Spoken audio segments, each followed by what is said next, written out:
Corti is approaching, and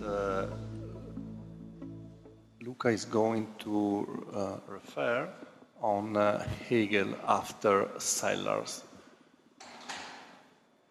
So we're going to dramatically change the subject in the next talk. So, first of all, thanks to all of you for being here and discussing some Sellars topics.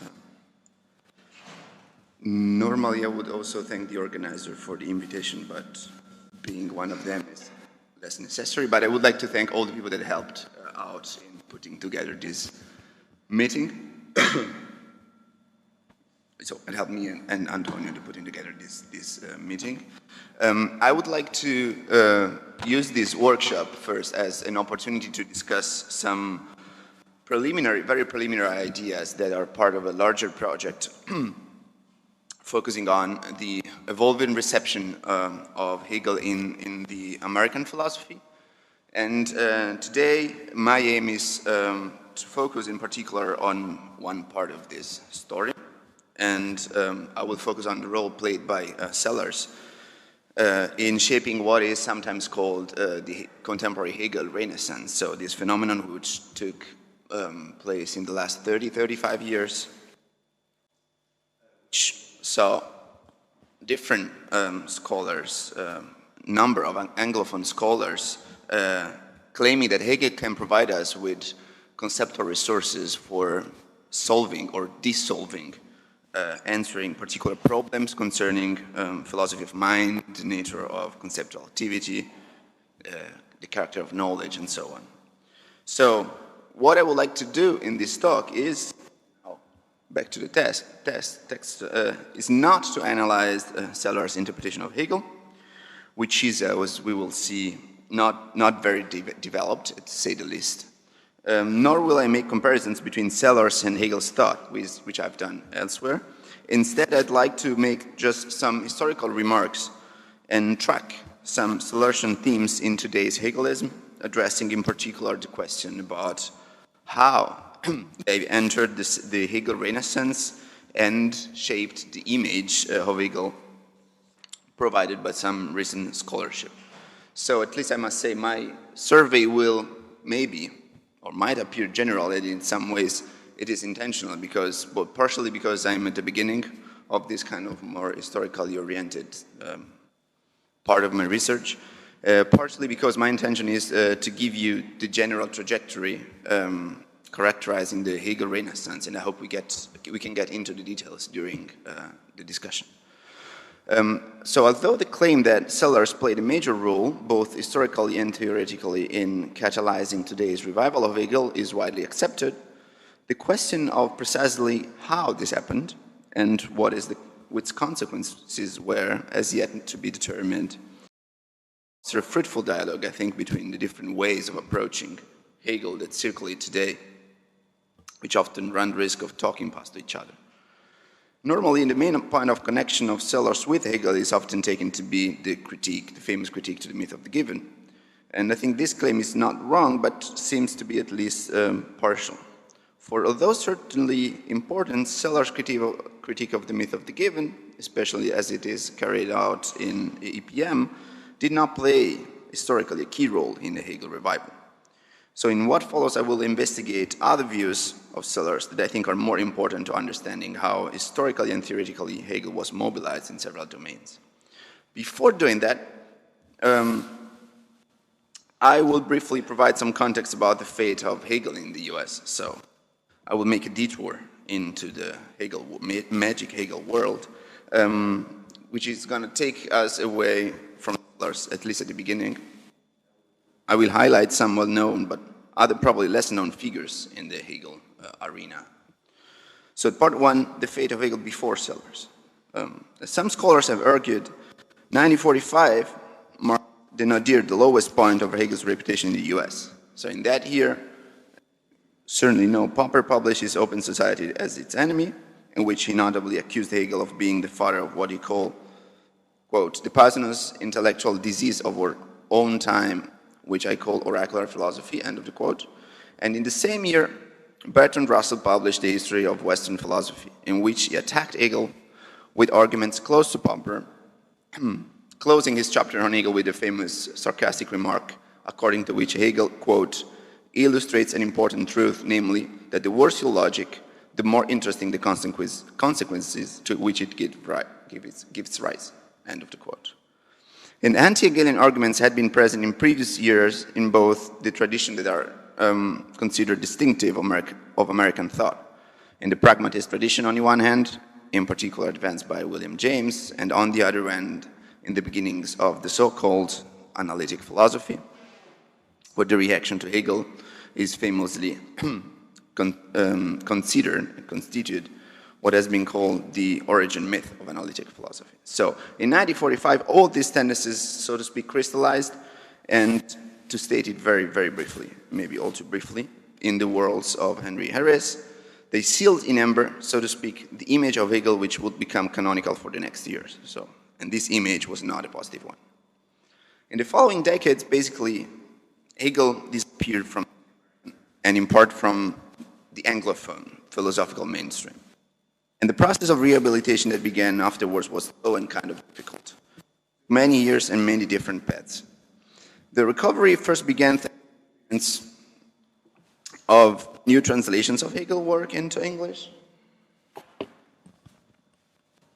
The first one was a student of Collingwood. You have it on handout, Thomas Knox. Did some translations. And the second path is the influence of some important figures, such as John Findlay, who in 1958 wrote a book entitled Hegel Re-examination that put Hegel's and Wittgenstein's view in conversation in a somewhat pioneering manner. Findlay also sponsored additional translation of Hegel that came out later in the 70s. So the famous Science of Logic and the Phenomenology by Miller were sponsored by Findlay. John Findlay taught at King's College in London, but once retired moved to Austin, Texas, bringing his ideas to the US in what amounted to an early bridge between two traditions of Hegel studies. And a similar story explains the influence of Klaus Hartmann, a neo-Kantian philosopher who, beginning from the 60s, developed what he called non-metaphysical reading of Hegel, first in Germany and then again he also at Austin, where he taught with Findlay and created something like a Hartmann school. Now, in the wake of these new interests for Hegel, and thanks to also to other figures, there grew the impression that new Hegelism was emerging. There was now at least a Hegel community, even if it was small and scattered. And on the heels of this rise in interest, in 1983, the prominent scholars I was mentioning before, Harris, wrote an article entitled The Hegel-Renaissance in the Anglo-Saxon World. But interestingly, so 83, he didn't mention Sellars at all. And when he did issue what he called a prophecy, foreseeing the birth of an Anglo-Saxon school of Hegelism that would revive and update Hegel's philosophy of nature, in light of, quote, the dominant aspects of English-speaking thought, the tradition of scientific empiricism, end of the quote. So in 1983, Harris thought that scientific empiricism would have revived Hegel and Hegel philosophy of nature. The prophecy was somewhat misguided because some other different aspects of Hegel's thought would become more important. And now I come to Sellars. So, beginning from the 50s, initially somewhat outside the radar of mainstream American philosophy, Sellars began developing the thought that would eventually also affect the study of Hegel. And at first glance, however, as I was telling before, Sellars' appreciation of Hegel seems anything but positive. Sellars mentions Hegel rarely and mostly in a negative way. In EPM, for instance, he criticizes the image of a Hegelian serpent of knowledge. In language, rules, and behavior, he attributes to Hegel an attempt to attain a priori knowledge of the laws of nature. And in Science and Metaphysics, he accuses him of having muddied the philosophical waters concerning the relationships between understanding and sensibility. Only in his Notre Dame lectures does he say anything positive, acknowledging that Hegel was something important about indexicals. But Sellars immediately adds that Hegel, quote, hadn't quite known how to cope with it, end of the quote. So Sellars appears to see in Hegel primarily a philosophical path to be avoided, at least. So the path that connects Sellars to the contemporary Hegel Renaissance is not a direct one, and the link is arrived via different circuitous branches. And there are two views that are crucial in Sellars' philosophical program and seem particularly influential for the Hegel Renaissance, at least historically.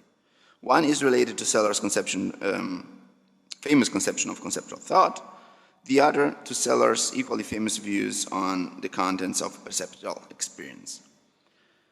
In both cases, Sellars offered a kind of translation of his views into the lingua franca of thought, history of philosophy, in particular into the lingua franca of Kant. And this translation, elaborated and mediated in different ways, is the basis upon which a connection to Hegel will be made, or it was made afterwards. So I will examine the two views separately. The first one is the one we have been hearing about right now, its conceptual role, semantics. It is among one of the core views in Sellars' system. It is also, well, also not synonyms, but called normative functionalism, although this label is quite controversial, but I think we can use it in some way. So Sellars put forth what we've heard was a non-relational account of meaning that was highly influential, and his approach conceived of semantic significance, to put it briefly, in terms of a logically autonomous, self-sustaining, holistic system of rule-governed, contextually dependent, normative types embodied in natural tokens. And as Paolo has shown in his book and shown right now, while developing his views, Sellars, at least from the late 50s onward, formulated his position using a Wittgensteinian vocabulary, introducing some Wittgensteinian themes into the American debate, although initially they did not gain much attention. Sellars notably wrote, quote, the linguistic meaning of a word is entirely determined by the rules of its use. So, and that this notion of rule is a central term in the lingua franca and will play a central role mediating between Sellars, Wittgenstein, and Kant, and then Hegel.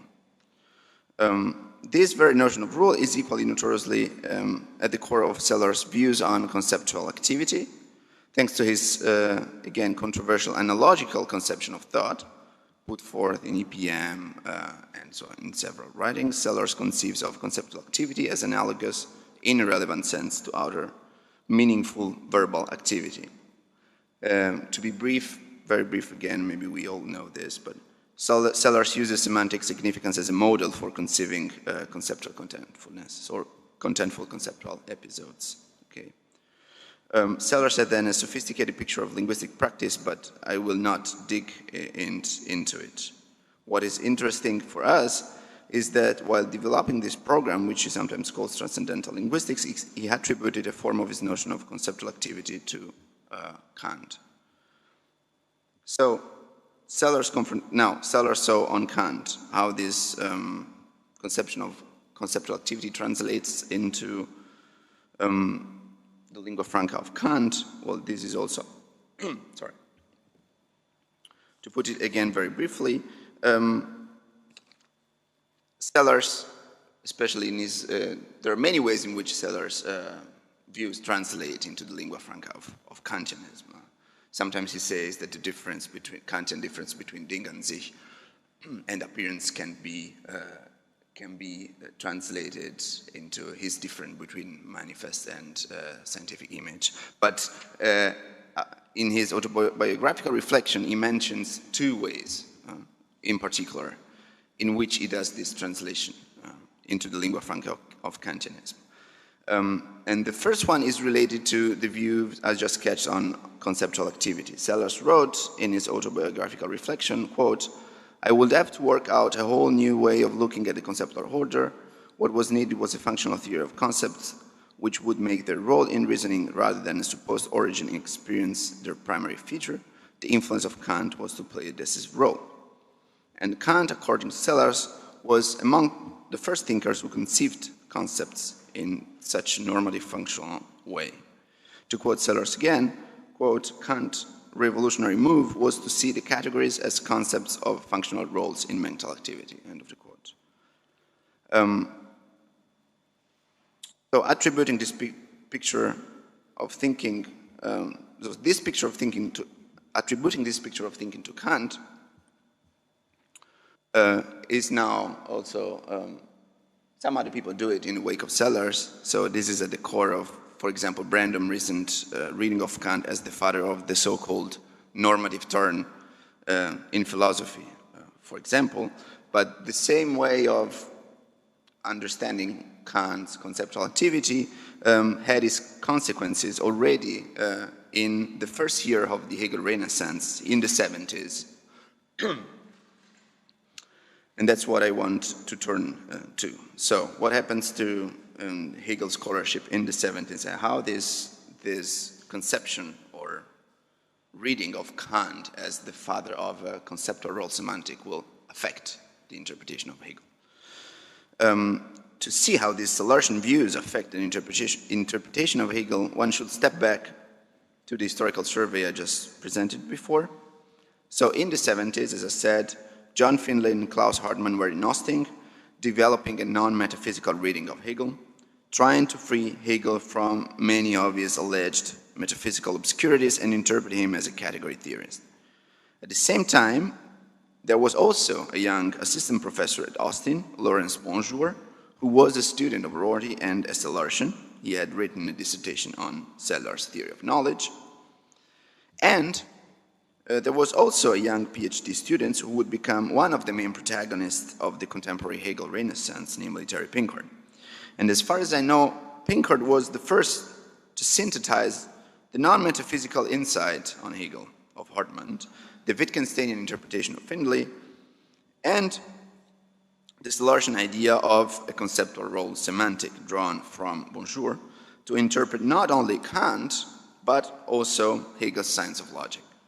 So he wrote 2 articles in 1979, Pinckard, where in order to explain Hegel's theory of conceptual thinking, he argues we can proceed, quote, following Sellars, end of the quote. And Pinckard uses some famous Sellarsian examples like examples with chess and all the vocabulary we have been hearing of from Paul and Guido, and he makes the first attempt to translate, so to speak, conceptual role semantics into the lingua franca of Hegelese, or maybe more correctly, the other way around, translating Hegel's terminology into the lingua franca of Sellarsianism. Even a particular conceptual item, Pinckard says, quote, to put it in Hegelian language, we can say that determinateness conceptual meaning is constituted by its move, its logic, end of the quote. So therefore, Pinckard concludes in his second article, quote, the science of logic would be then an elaborate construction in which the determinateness of concepts is constituted by their inferential relations, vis-a-vis one another, end of the quote.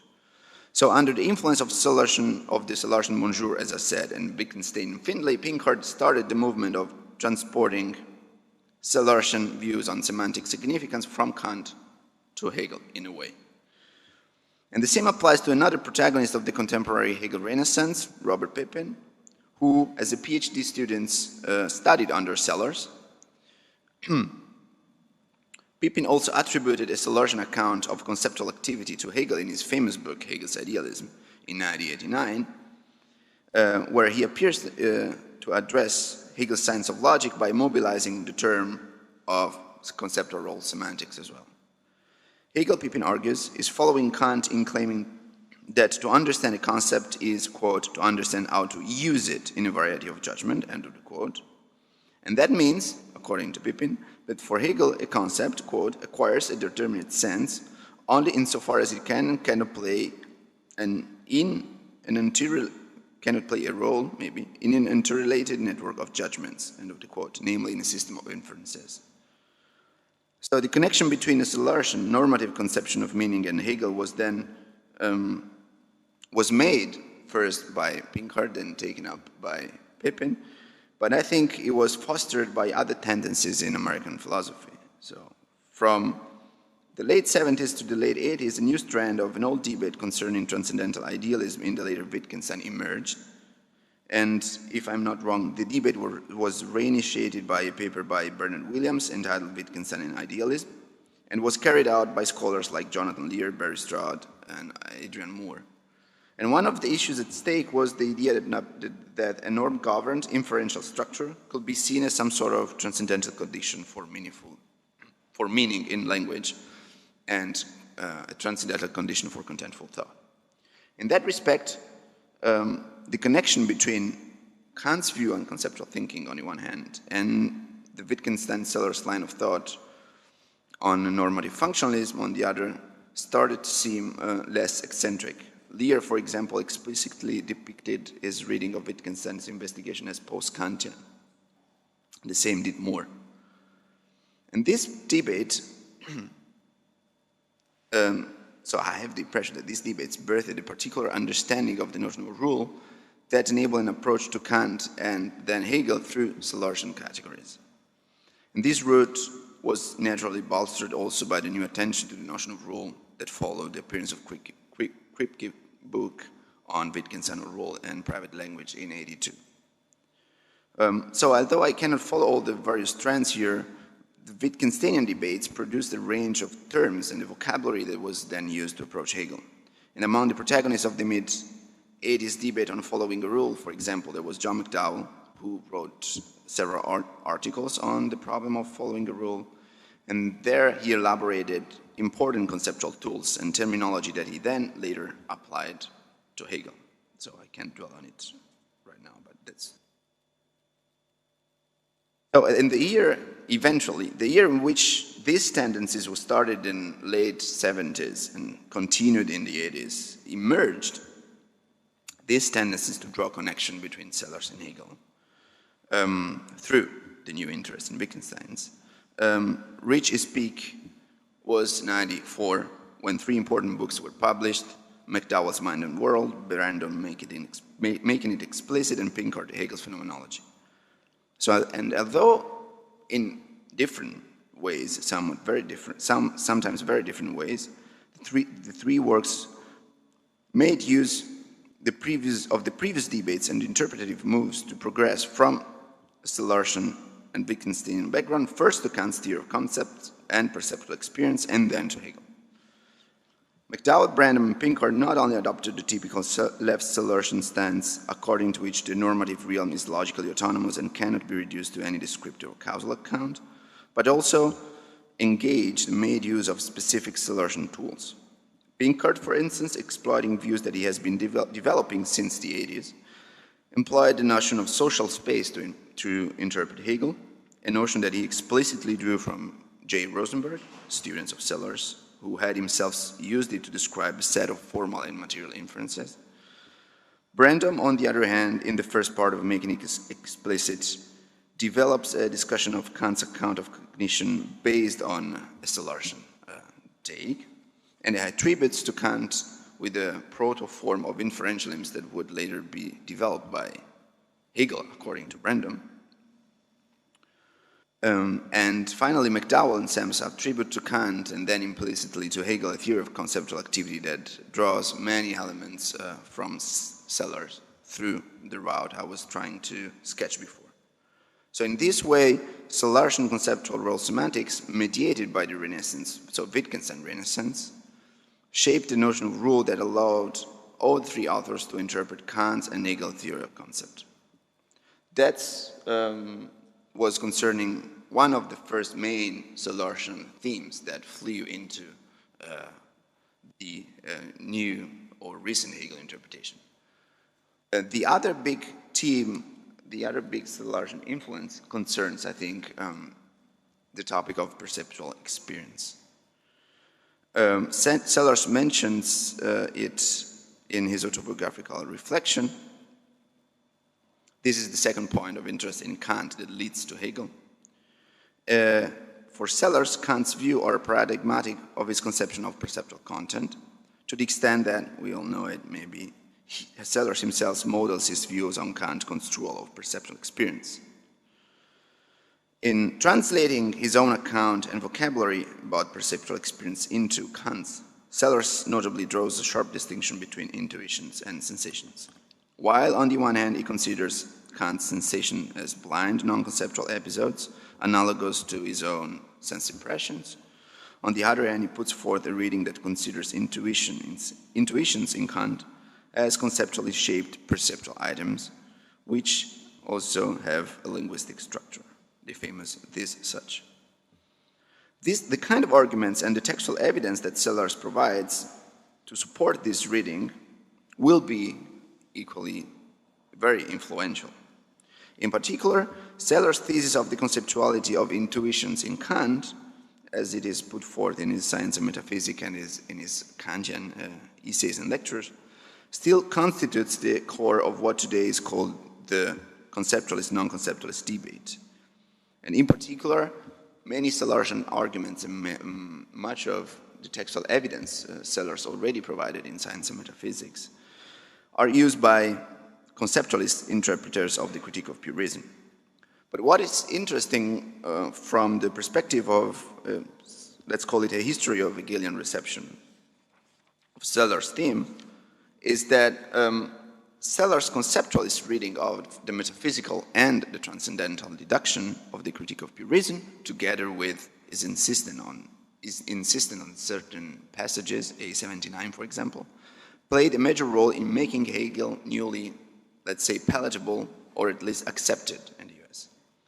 And this happened in the same 89 book by Pippin I was referring to before, in which Pippin argued that Kant had partially misunderstood himself in transcendental deduction, while Hegel would have truly understood Kant's conceptualist implication. Pippin offered some sort of Kant-Hegel continuity thesis that will become the basis from which other influential readings, like McDowell's readings of Hegel, were put forth in the following years. But this important reading of Kant owed much to Sellars, whose views, or some of them, were through this route translated into Hegelese. So though Sellars, by his own account, maintained a role for non-conceptual episodes, as we have heard, that both Pippin and McDowell aim to reject, the conceptualist element of his theory of perception and his interpretation of Kant became, via Pippin, constitutive of the Hegel Renaissance. Today's discussion of Hegel as a conceptualist, or even sometimes as a super-conceptualist, this is an expression of Robert Hanna, has, again, its root in Sellars. So, on the one hand, conceptual role semantics, on the other hand, conceptualism about perceptual experience. So, let me come to my conclusion after this general survey. So Sellars' influence on recent revival of Hegel has been variously acknowledged, as I said, but has yet to be deeply inquired, especially from a historical perspective. In this paper, although in a very general terms, I've tried to point to some moments, at least, in the history of American thought that brought Sellars' ideas to bear on Hegel's thought. The core idea leading the revival in Hegel's thought was Sellars' conceptual role semantic, so not primarily the attack on the myth of the given, although the two things are related. The key ideas related to conceptual role semantics were translated via Sellars already into the lingua franca of Kantianism, and then in the late 70s, thanks to other influences and thanks to a particular non-metaphysical interpretation of Hegel in Austin, Texas, this translation into Hegelese, this is Hegelese, this translation, first translation into Kantianism, became the foundation from which to interpret Hegelian texts. The term to understand a new interpretation of Hegel is the term of rule, especially in the inferential way conceived by Sellars, related to his notion of intralinguistic move. The notion of rule, however, was further developed and caught up in the development of Wittgensteinian themes in the American philosophical landscape. The Sellarsian idea of a logically autonomous normative realm has today come to be developed in a variety of ways that move far beyond the Sellarsian meaning. Sellars' thought, at least in the first phase, however, played a specific role in that process, particularly concerning how to understand Hegel's theory of conceptual activity, as I hope to have shown. On the other hand, Sellars' interpretation of Kant's notion of intuition had a profound influence, shaping the first interpretation of Hegel's phenomenology of spirit as radicalization of Kant, and building Hegel's current reputation as a conceptualist on perceptual experience. So much for some preliminary historical consideration. Going into the details of these current conceptions would mean specifying the set of notions that I just mentioned at the very general level, like conceptual content, rule, inference, and so on, and it would require much detailed work, which is important to track these influences and to set up a dialogue between traditions. Richard Rorty said that the dialogue between European and Anglophone Hegel scholarship will end up in a misunderstanding unless it recognizes the authors of the respective reference in its background. Mutual understanding will be obtained, Rorty said, quote, only if some figures, for example, Wittgenstein, become more important in the European tradition, end of the quote. The claims seems to be correct also for Sellars. And understanding in detail the origins and evolution, also historical evolution of certain Sellarsian positions, and attention to how these ideas were translated into Hegelese is necessary if you have to foster dialogue between these two Hegelian worlds. That's it. Thank you.